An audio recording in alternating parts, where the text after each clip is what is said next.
In a city. Gripped by shadows, Ali Imran, a sharp-witted intelligence officer with a knack for playing the fool, dives headfirst into a web of crime spun by a mysterious smuggler known only as the Terrifying Man. With a half-cut left ear and a private telephone exchange, this kingpin rules the night, smuggling contraband under the guise of a lowly fisherman at Harshfield fisheries. Imran, armed with chewing gum and a devilish grin, is determined to bring him down alone. Imran's plan is as reckless as it is brilliant, posed as a petty crook dealing in counterfeit notes to infiltrate the gang. He struts into the city's underbelly, where danger lurks in every alley. At the ABC Hotel, a gambling den buzzing with shady characters, he meets Roshi, a sharp-tongued woman trapped in a life she loathes. She's intrigued by this oddball who seems equal parts genius and idiot. "You're a fool," she teases, but there's a spark in her eyes. Imran's antics escalate. He baits the Terrifying Man's goons, leaving Roshi's flat lit up like a carnival to lure them in. "Come and get me," he taunts. Doors flung wide. Chewing gum with a smirk, a thug shows up, thinking Roshi's hiding, but Imran sends him packing with a thrashing and a message. "Tell your bulldog I want my notes back." Roshi, meanwhile, is terrified. A letter arrives, chilling in its precision. Asterisk leave town, or you're dead. Asterisk.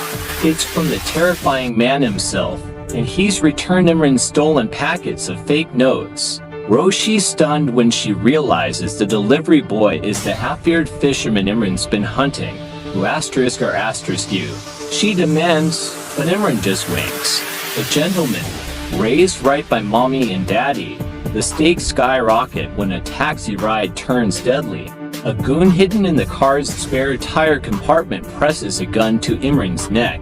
"Move, and you're dead." He snarls. Roshi freezes, but Imran's no ordinary prey. In a flash, he disarms the thug, shoves him out, and ties up the driver, cool as ice. He locks the car with the corpse inside in a rented garage. "Let's grab dinner at the White Marble," he tells a shell-shocked Roshi. "Maybe some rumba afterward?" She stares, torn between horror and awe. Imran's next move is a masterstroke of madness. Mimicking Roshi's voice in a phone booth, he tricks the Terrifying Man into thinking she's betrayed him. "He killed a man last night." He purrs in her tone, planting seeds of doubt. The ploy works, the gang's rattled, and Imran's one step closer to their hideout. But the hunter becomes the hunted.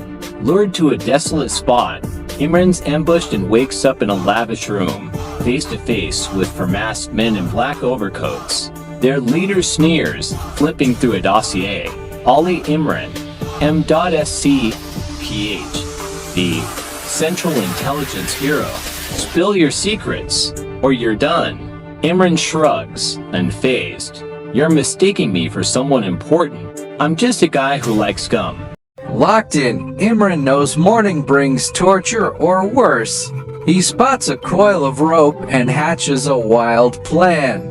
Tying it around his waist and threading it through his coat, he stages a fake suicide dangling from the ceiling. When a young woman guarding him peeks through the door, she gasps, thinking he's dead.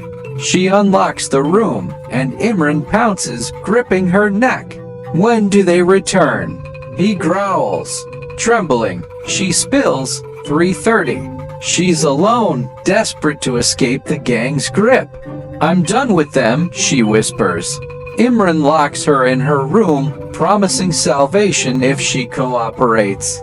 Roaming the building, a Harshfield fisheries property on James Street, he finds an armory and grabs a Tommy gun.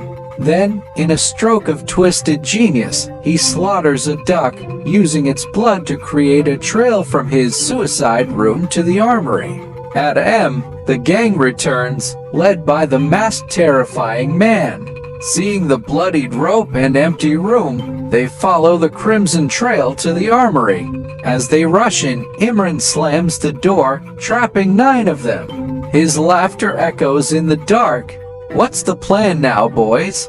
But he's missed one crucial detail: the leader's still outside. The terrifying man tackles him, a force like a charging elephant. Imran's gun flies away, and the man's grip threatens to crush him. Quiet! The leader barks at his men, lifting Imran like a rag doll. Desperate, Imran grabs his neck, squeezing with every ounce of strength. They crash to the floor, and Imran unleashes a flurry of blows, elbow to nose, fist to forehead. The leader's screams fade to whimpers as Imran pins him down. By evening, the city's buzzing. Newspapers scream, intelligence officer single-handedly busts smuggling ring. The terrifying man, a smuggler masquerading as a fisherman, ran his empire through Harshfield steamers, ferrying contraband under fish piles. The desolate road near the ABC Hotel? A secret route to his warehouses, kept clear by terror. Roshi reads it all, stunned. That fool an officer, Imran shows up at her flat, grinning. Miss me? Roshi's eyes glisten, torn between relief and betrayal. You lied to me. She snaps. He shrugs. Did I force you to help? Look, you said you're sick of this life. Come work with me. My section needs a woman. Decent pay. Her face softens. I'm in, she says, a shy smile breaking through. But I'm not calling you boss. You're a parrot. Imran laughs, his foolish mask back on. 1,000 buffaloes couldn't drag me away now. As they banter, Roshi presses him. How'd you do it? Imran chews his gum, thoughtful. It wasn't detective work. It was fool's luck. I played the idiot to get close, but they nearly had me. That guy? Pure elephant power. I'm still not sure I'm alive. Roshi laughs, shaking her head. You're the king of fools, Imran. Haha. He cackles. And you're my queen. Let's go write detective novels. You hawk 'em. I'll scam the agents. Deal, deal, she says, her smile brighter than ever. The end.